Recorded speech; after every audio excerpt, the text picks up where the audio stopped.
नमस्कार दोस्तों, मैं शिवरतन पांडे आपका पुनः स्वागत करता हूं महर्षि पराशर एस्ट्रो ज्योतिष में। मित्रों, हमारी जो अभी तक सीरीज चल रही है मेष लग्न की है और मेष लग्न के विषय में आज हमारी टोटल सीरीज समाप्त हो जाएगी, क्योंकि हमने अभी तक मेष लग्न के सूर्य, चंद्र, मंगल, बुध, बृहस्पति, शुक्र, शनि, राहु, केतु सारे ग्रहों की स्थिति को हमने आज कंप्लीट हमारा हो जाना है द्वादश भाव को, क्योंकि सूर्य आदि को हमने मेष लग्न से द्वादश भाव तक कंप्लीट कर दिया है। चंद्र, मंगल, बुध, बृहस्पति, शुक्र, शनि, राहु तक आज हमारा केतु भी कंप्लीट हो जाएगा, तो यानी मेष लग्न का चैप्टर हमारा समाप्त हो जाएगा। अब हम आगे कल से वृष लग्न के विषय में डिस्कस करेंगे। जब आज लास्ट है तो आज लास्ट में हम क्या देखते हैं, केतु मीन राशि में मेष लग्न के द्वादश भाव में मीन राशि के केतु का फल। मेष लग्न हो गई, एंटी क्लॉक आए, द्वादश भाव यानी 12वां भाव, मीन राशि और केतु। ठीक है, ये हमारा चैप्टर आज का है।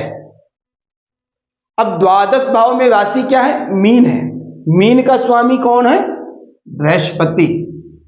मीन और धनु राशि के स्वामी कौन है, बृहस्पति। ठीक है, यहां पर बैठा कौन है, केतु महाराज बैठे। अब जब केतु महाराज बैठे तो केतु की दृष्टि क्या क्या है, पंचम, सप्तम, नवम दृष्टि। तो 1 2 3 4 5 पंचम दृष्टि, 6 7 सप्तम दृष्टि, 8 9 नवम दृष्टि। ठीक, ओके। अब नवम दृष्टि टोटल हमारी 3 दृष्टियां बन गई, पंचम, सप्तम और नवम। ठीक है, अब मीन राशि हमारी किन नक्षत्रों से बनती है, उनके स्वामी क्या है, कितने कितने अंश होते हैं, उस विषय में हमें डिस्कशन करना है। कहते हैं पूर्वा भाद्रपद मेकम उत्तरा भाद्रपदा रेवत्यंतम मीनः। मीन राशि कब बनती है, पूर्वा भाद्रपदा का 1 चरण और उत्तरा भाद्रपदा के 4 चरण, रेवती के 4 चरण, टोटल 9 चरण होगा। ठीक, 9 चरण में ही हमारी मीन राशि बनती है। अब यदि केतु हमारे मीन राशि में है, 0 अंश से लेकर के 3 अंश 20 कला तक है, तो वह पूर्वा भाद्रपदा नक्षत्र में होंगे। और पूर्वा भाद्रपदा नक्षत्र का स्वामी कौन है, हमारे बृहस्पति देवता। ठीक, यदि केतु हमारे 3 20 अंश से आगे जाकर के 16 40 तक हैं, तो वहां के नक्षत्र बनेंगे उत्तरा भाद्रपदा, और उत्तरा भाद्रपदा के स्वामी हमारे शनि महाराज हो जाएंगे।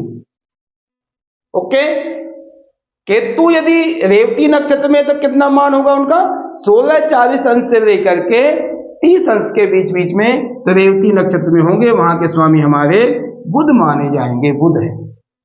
ठीक है, अब द्वादश भाव के कारक कौन सा ग्रह है, हमारा शनि है। द्वादश भाव का स्वामी हमारा कारक, नॉट स्वामी, कारक हमारे शनि है। और द्वादश भाव के स्वामी जो हमारे बृहस्पति है, क्योंकि मीन राशि के स्वामी हमारे बृहस्पति होते हैं। अब हमें 3 डिस्कशन करनी है, कारक, द्वादशेश, बैठा हुआ ग्रह, यानी शनि, बृहस्पति और केतु। दृष्टियां हमारी पड़ेगी चतुर्थ, सप्तम, पंचम, सप्तम, नवम। ओके, चौथे भाव, छठे भाव और अष्टम भाव में। ये हमारा बोर्ड टोटल कंप्लीट हो गया। धनु और मिथुन ये उच्च नीच राशि हो गई है। अब हमें टोटल ये डिस्कशन मोटा मोटा हो गया। अब हमें डीप में जाकर के जब हम बहुत बातें करेंगे उस विषय में कि क्या मतलब होता है कि द्वादश भाव में केतु का बैठने का क्या फायदा है,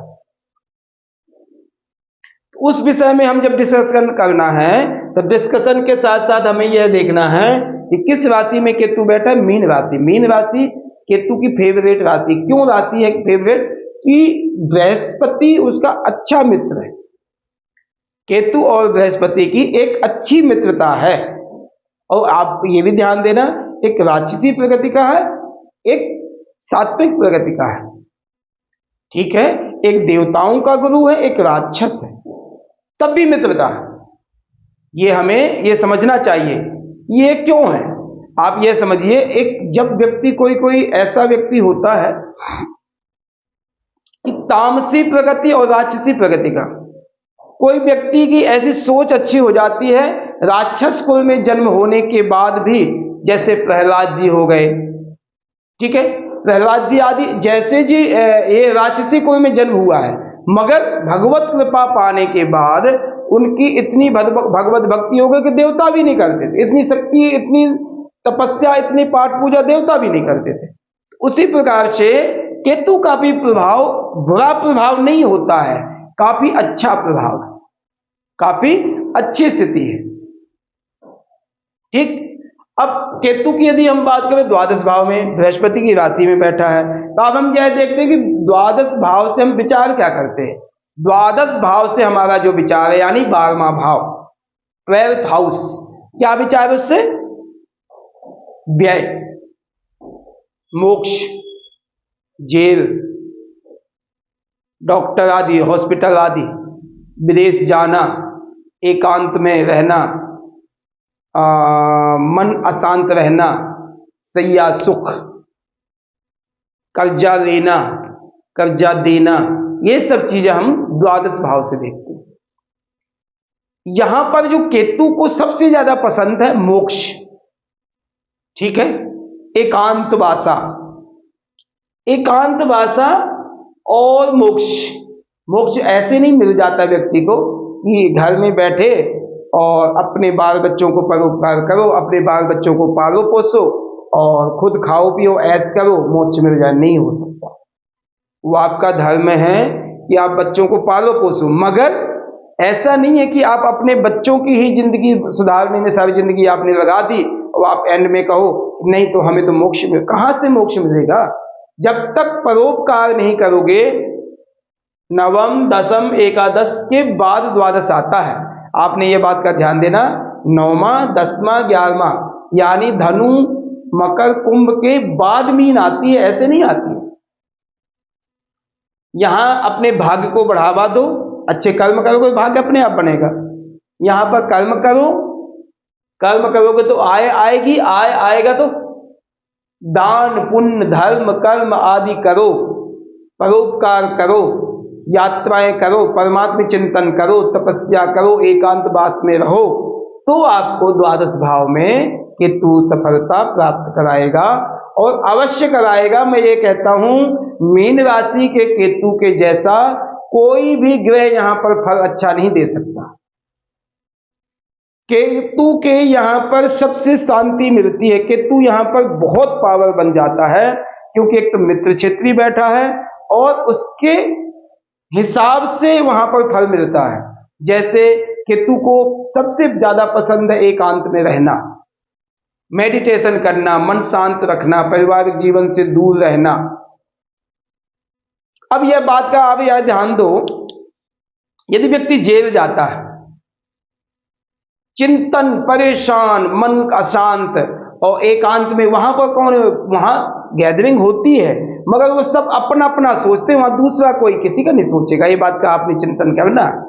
वहां भी एकांत रहेगा व्यक्ति, वहां चलो गैदरिंग होती है मगर वहां अपना सेल्फ व्यक्ति सोचता है कि मैं कैसे यहां से निकलूं, मैं जो बुराइयां करके आया हूं। वहां पर फिर व्यक्ति देखो 3 जगह व्यक्ति ऐसी सोच रखता है जो मोक्ष का साधन बनाता है।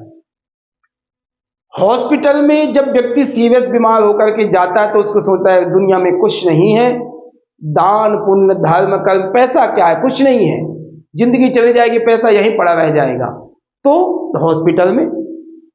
उसके बाद जेल जाता है व्यक्ति तो सब माता पिता भाई बहन आदि अलग हो जाते, परिवार से अलग हो जाता है, तो व्यक्ति को महसूस होता है कि यार मैंने गलत किया है। स्वाभाविक है, जेल जाकर के व्यक्ति बिना गलत के तो जाएगा नहीं, मगर वहां पर उसको एकांत की जरूरत होती है, उसकी फीलिंग जो है एकांत की होती है। अगर ये सत्य है कि व्यक्ति ने जाना भी है, जेल में आकर के मुझे दुख भी भोगना है, और जो मैंने किया है उसका फायदा सब भी यूज कर रहे, मेरे भाई बहन माता पिता बच्चे आदि सब यूज करेंगे। स्वाभाविक है, यदि चोरी आदि की आपने, तो यहां पर एकांत की फीलिंग होती है तो वहां पर केतु का प्रभाव होता है। उसके बाद जब व्यक्ति की डेथ होती है, आप शमशान घाट आदि में जाते हो, तो कोई आपको स्पीच देता है, क्या है, कुछ नहीं, जिंदगी में इतना पैसा इसने कमाया, इकट्ठा किया, मगर एकांत में बाद में जाकर के क्या यहाँ कुछ नहीं रह गया। वहां भी आपको एकांत की फीलिंग होती है, मोक्ष की फीलिंग होती है, तीनों जगह आपको। तो इसलिए द्वादश भाव में यदि केतु बैठा है, अकेले बैठ करके आपको कहीं नहीं जाने देगा, बहुत ज्यादा बीमारियां भी नहीं देगा, आपको बहुत ज्यादा क्या कहते हैं, जेल भी नहीं जाने देगा, आपकी सोसाइटी नहीं गलत होगी, मैं सत्य कहता हूं। मगर यदि किसी भी ग्रह का प्रभाव पड़ गया बुरे इफेक्ट का, क्योंकि केतु की सोच जो है वो दूसरे पे चलती, अपने पे नहीं चलती। यहां पर केतु चलेगा बृहस्पति के मुताबिक, बृहस्पति केतु मित्र है और बृहस्पति अच्छा प्लैनेट है। बृहस्पति कभी किसी का गलत नहीं होने देता है, प्रयास करता है अच्छा हो। नीच का होने के बावजूद भी बृहस्पति इतना बुरा इफेक्ट नहीं करता यदि दूसरे ग्रहों का इफेक्ट ना हो। ठीक है, तो केतु यहां पर हमें मोक्ष का साधन बनाएगा। हाँ, यह स्वाभाविक है, थोड़ा खर्चा आदि ज्यादा होगा, व्यवसायिक स्थिति को बिगाड़ेगा, क्योंकि व्यय स्थान है, तो स्वाभाविक अपने घर का प्रभाव तो दिखाएगा ही दिखाएगा, द्वादश भाव की स्थिति को, वो तो स्वाभाविक है, यह सत्य है, ये करने ही देगा। मगर यहां पर और भी हम स्थिति को यदि देखें, यहां पर हमें मोक्ष का प्रदान करेगा, हॉस्पिटल आदि इतना ज्यादा नहीं, बीमारियां आदि देगा, मूत्र से संबंधित, पेट से संबंधित, किडनी से संबंधित ये बीमारियां आपको दे सकता है केतु, ऐसा कुछ नहीं कह सकते। दूसरी बात, यदि यहां पर शुक्र आ गया, एग्जाम्पल में सबसे पहले बुरे ग्रहों का प्रभाव बताता हूं आपको, फिर बाद में अच्छे ग्रहों का प्रभाव बताऊंगा। यदि शुक्र आ गया यहां पर, तो आपकी ये स्वाभाविक है 90% ऐसे व्यक्ति की आदत बन जाती है, यदि मेल है तो फीमेल से अटैचमेंट इतनी ज्यादा होगी, वह अपनी पत्नी को उतना सुख नहीं देना चाहेगा, दूसरे पे इन्वेस्टमेंट ज्यादा करेगा। यदि फीमेल है तो यही इफेक्ट फीमेल पे पड़े। ठीक है, तो ये सत्यता है, अपनी पत्नी को सुख नहीं देगा, क्योंकि द्वादश भाव में जाकर के शुक्र जो है उच्च का हो जाएगा, वो अपने ऐसो राम में सोचेगा कि यार जब जो सुख भी है कि यहां पर सैया सुख में, बेड में सुख है, बस और कुछ भी नहीं, वो केतु उसमें और इन्वॉल्व हो जाएगा, क्योंकि केतु की आदत है दूसरे के साथ में हाँ जी हाँ बुलाना। ऐसे ही यदि चंद्रमा द्वादश भाव में आ गया, तो चंद्रमा अच्छा ग्रह है, मित्र क्षेत्रीय, मगर केतु के साथ में जाकर के पीड़ित होने के कारण से ऐसे व्यक्ति को व्यसन में लगा देता, नशे आदि में लगा देता है। यदि यहां पर मंगल का प्रभाव भी बुरा होगा, यहां पर व्यक्ति बहुत फास्ट ड्राइविंग आदि करेगा, सट चोट खाएगा, जेल जाएगा, परेशान होगा, हॉस्पिटल आदि जाएगा, ये सत्यता है। तो केतु का प्रभाव यहां पर मात्र बृहस्पति अच्छा दे सकते हैं, अन्यथा कोई भी ग्रह द्वादश भाव में कोई अच्छा फल नहीं देगा, मगर बृहस्पति से अच्छा केतु यहां पर अच्छा फल आपको दे सकता है। दूसरी बात, यदि यहां पर हम और ग्रहों की स्थिति देखें, बृहस्पति बेस्ट रहेगा, शनि मीडियम ही रहेगा, शनि यहां पर कोई अच्छा फल नहीं देने देगा। सूर्य की स्थिति भी बहुत बेकार जाएगी, कोई अच्छी नहीं होगी। शुक्र को मैंने आपको बता दिया कि वह सैया सुख में खराबी देगा, आपको परिस्थितियों को बिगाड़ेगा, और सत्य है कि शुक्र यहां पर सबसे ज्यादा खराब करेगा। कभी कभी आप यह ध्यान देना, किसी भी ग्रहों की स्थिति को आप यह देख लेते उच्च का है, मगर उच्च के प्रभाव को भी देखो ना, किस भाव में बैठा है, अपने से छठे चला जाएगा, और द्वादश भाव में शुक्र बुरा इफेक्ट करता है, वह अपनी पत्नी से उतना खुश नहीं रहता, चाहे जितनी सुंदर, और देखो सप्तम भाव के शुक्र की पत्नी अच्छी सुंदर होगी, स्मार्ट होगी, मगर वो गलत आदतों में चला जाएगा। ठीक है, तो यहां पर बुध, यदि केतु के साथ बुध चला गया, बुद्धि भ्रष्ट हो जाएगी, चोरी चपेटी आदि करने लग जाएगा। ऐसा व्यक्ति बुद्धि खराब होने के कारण से आपको क्या कहते हैं, ड्रग्स में चला जाएगा। ऐसा व्यक्ति जाकर के जुआ आदि खेलने लग जाएगा। ऐसी स्थिति में सारा लॉस आपका हो जाएगा, तो बुध नीच का हो जाएगा वहां पर। ठीक, अब आप इतना देख सकते हैं, आपको इतना ज्ञान हो गया कि उच्च का ग्रह भी यहां खराब करता है, नीच का भी खराब करेगा, तो वहां अच्छा कौन करेगा? जो जिस भाव को सूटेबल ग्रह है वही उसको अच्छा करेगा। केतु के लिए पूरे चार्ट में अच्छा ये, और ये स्थान उसको अति प्रिय है। आप यह नहीं कह सकते हैं कि केतु आपका बुरा प्रभाव होने के कारण से द्वादश भाव में केतु बहुत इफेक्ट करेगा। हाँ, ये स्वाभाविक है, व्यवसायिक धन आदि के लिए जब भी केतु की दशा अंतर्दशा प्रत्यंतर दशा आदि आएगी आपके जीवन में खराब करेगी, व्यवसाय आदि को थोड़ा इफेक्ट करेगी, अन्यथा आप बाकी चीजों के लिए बहुत फायदा करेगा।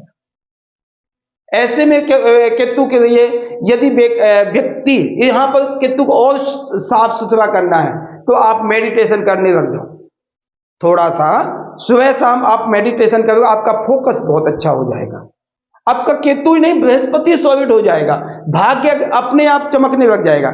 एक और मैं पॉइंट आपको बताऊं, केतु यदि द्वादश भाव में बैठा है ऐसे व्यक्ति की वाणी में सुंदर क्या कहते हैं सत्यता बहुत हो जाती है, सत्यता बहुत हो जाती है। ब्लेसिंग आप यहां एक दो पॉइंट और भी होंगे, ब्लेसिंग दोगे फायदा करेगा, और यदि दुराशीष दोगे उतना इफेक्ट नहीं करेगा, मगर ब्लेसिंग दोगे। एग्जाम्पल, यदि कोई आपका बच्चा या कोई दोस्त की पत्नी या भाई बहन कोई भी एग्जाम्पल आपके भाई बहन आदि कोई है, उसकी जाकर के प्यार से आप अपने गुरु का नाम, अपने इष्ट देवता का नाम लेकर के उसके सिर में 4 बार 5 बार 7 बार यदि हाथ फेरते हो, उसको रिलैक्सेशन मिलेगी। ये केतु की सत्यता है। यही दुराशीष में चले जाओ आपको उतना फायदा नहीं होगा। तो इसलिए केतु मेडिटेशन के लिए केतु बहुत बेस्ट है। जब मेडिटेशन करोगे तो आपके मोक्ष के साधन बनेंगे, मन शांत होगा, अच्छे काम करोगे, जब अच्छे काम करोगे तो अपने आप मोक्ष मिलेगा। ठीक, तो ये केतु के लिए प्रभावशाली ग्रह बहुत बेस्ट है। अब केतु की दृष्टि देखी जाए 1 2 3 4 5 पंचम दृष्टि, चतुर्थ भाव की दृष्टि अच्छी दृष्टि नहीं है। यहां पर माता की हेल्थ को खराब करेगा, आपके सुख साधनों में कमियां देगा, मकान आदि में डाउटफुल देगा, मकान आदि बहुत जल्दी नहीं बनने देगा। यहां पर कभी आप छोटी उम्र में मकान बना भी लिया तो उसको बिकवा देगा, परेशान कर देगा। चतुर्थ भाव को उतना सॉलिड नहीं बनाने देगा। माता में बच्चे में माता में थोड़ा बहुत डाउट डालेगा, विचारों में दिक्कतें डालेगा, विचारों में मतभेद डालेगा। ये केतु के लक्षण है। चतुर्थ भाव में पंचम दृष्टि डालेगा तो नुकसान करेगा। 7वीं दृष्टि राहु। अभी हमने सब ग्रहों की स्थिति देख ली, मगर राहु की और केतु की स्थिति नहीं बताई आप, क्योंकि युति तो हो नहीं सकती, इसलिए मैंने कहा नहीं। युति तो होगी नहीं, क्योंकि राहु केतु का तो 180 डिग्री पे ही होता है, सामने आमने सामने होगा, सप्तम भाव में होगा, बस के अलावा नहीं हो सकता। ठीक, राहु यहां पर बैठ करके व्यवसाय की स्थिति, पैसे कमाने की तकनीक, 6ठे भाव में राहु बहुत पावर देगा। राहु की स्थिति यहां पर बहुत अच्छा। हाँ, ये तकनीक राहु की खुद की है, बाकी ग्रहों की होगी कि राहु बुरा इफेक्ट करेगा, बुरा नहीं, पैसा कमाएगा, मगर किस हिसाब से पैसा कमा रहा है वो बाकी ग्रहों पे डिपेंड करता है। पैसा कमाने की तकनीक है उसके पास। 6ठे का राहु होगा, ऐसे व्यक्ति के पास जेब नहीं खाली होगा, चाहे कर्जाई हो, सारे शौक पूरे करेगा, अच्छी गाड़ी होगी, अच्छे मकान में रहता होगा, चाहे किराए में ही रहता हो, मगर रहेगा। ठीक है, तो ये केतु की स्थिति, राहु की स्थिति है 6ठे भाव में। तो केतु का इफेक्ट 6ठे भाव में नहीं कोई है, और राहु का इफेक्ट द्वादश भाव में नहीं होगा क्योंकि केतु है। ठीक, अब नवम दृष्टि जो पड़ेगी केतु की, हमारी पड़ेगी अष्टम भाव। ये हमारा कर्जे का घर है, बीमारी का घर है, जमीन के अंदर पुरातत्व का घर है, जमीन के अंदर जो भी कार्य आदि होते, तेल आदि के, ऐसे बिजनेस आदि के लिए भी यहाँ पर हम विचार करते। केतु की यहाँ पर दृष्टि डालने पर हेल्थ में इफेक्ट डालेगा, क्योंकि मंगल की राशि है। और वैसे केतु यहां देखा जाए, बहुत से विद्वानों का मत है कि वृश्चिक राशि का केतु फायदा करता है।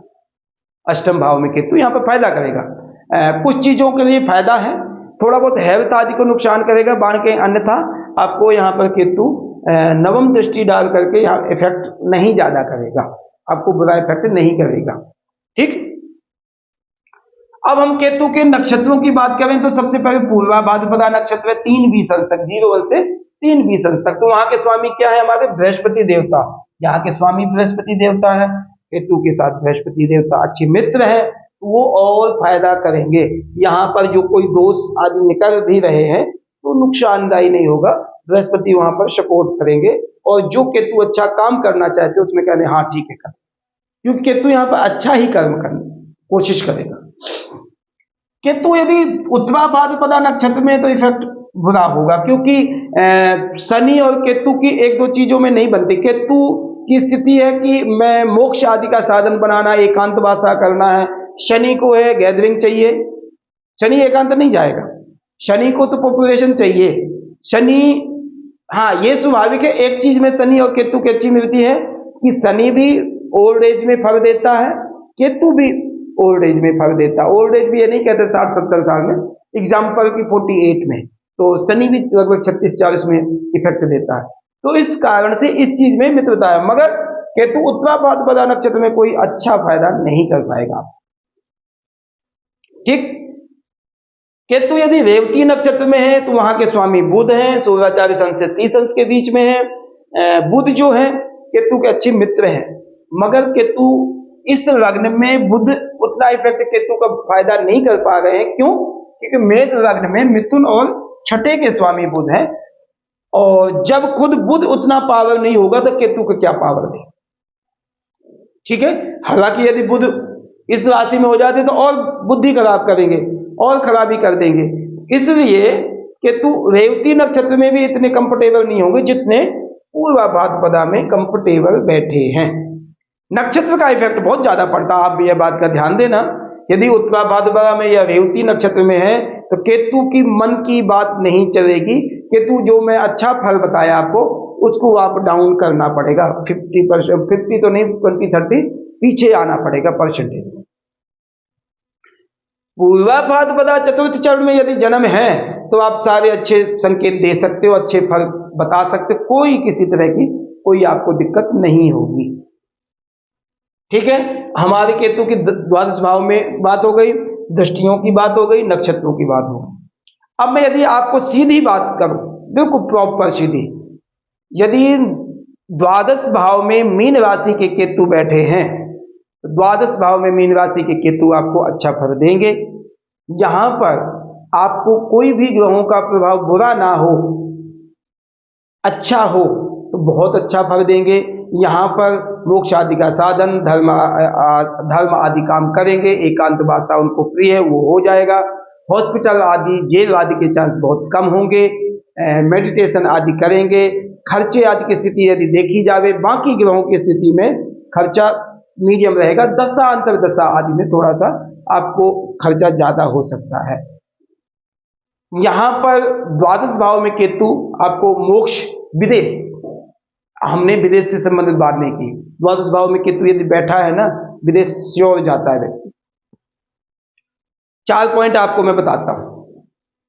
या यदि केतु द्वादश भाव में बैठा है तो अपने जन्म स्थान पे नहीं व्यक्ति होगा, चाहे वो डिस्ट्रिक्ट ही बदल दे, डिस्ट्रिक्ट के अलावा स्टेट बदल सकता है, स्टेट के अलावा कंट्री बदल सकता है।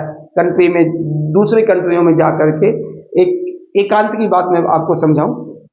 अब विदेश जाओगे तो वहां कोई चाचा ताऊ मामा फूफा तो नहीं बैठा होगा आपका, वहां पर आपका कोई कंट्री वाला भी हमें यदि विदेशों में मिल जाता है, कंट्री का, देश का, तो भी हमें अपना लगता है।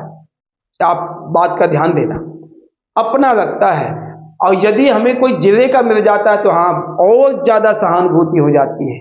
यदि उसमें आपके गांव आदि का मिल जाता तो उससे भी ज्यादा, यदि भाई बहन कोई मिल जाता तो ज्यादा कॉन्फिडेंस आ जाता है।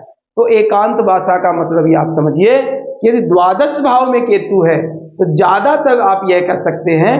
अब ये भी समझना, विदेश जाके आपको वहां तुरंत नहीं सुख मिलता है कि तुरंत आप जाओगे सारे सुख मिल जाएंगे। वहां पहले कष्ट उठाना पड़ता है। जब आप एक अपने घर से दूसरे घर में जाकर के जाते हो तो आपको एडजस्टमेंट, उतना कंफर्टेबल नहीं होते हो।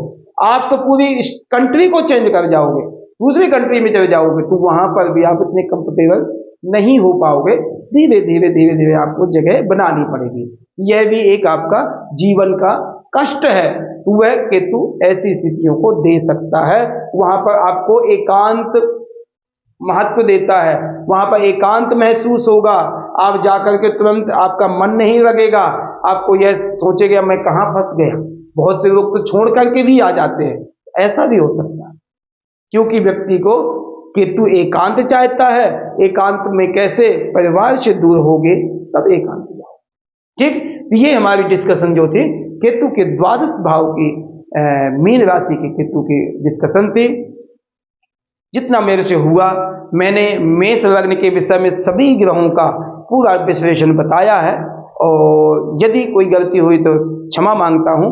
और आप द्वादश भाव के जो केतु का फल मैंने बताया है, और मैं आपसे अब रिक्वेस्ट करूंगा कि आप हमारे चैनल महर्षि पाराशर एस्ट्रो ज्योतिष को प्लीज सब्सक्राइब करें, कमेंट करें, बेल आइकन की बटन दबाएं।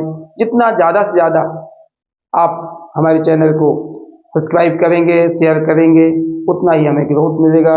यही मेरी रिक्वेस्ट है। आपको मैं धन्यवाद करता हूँ। नमस्कार।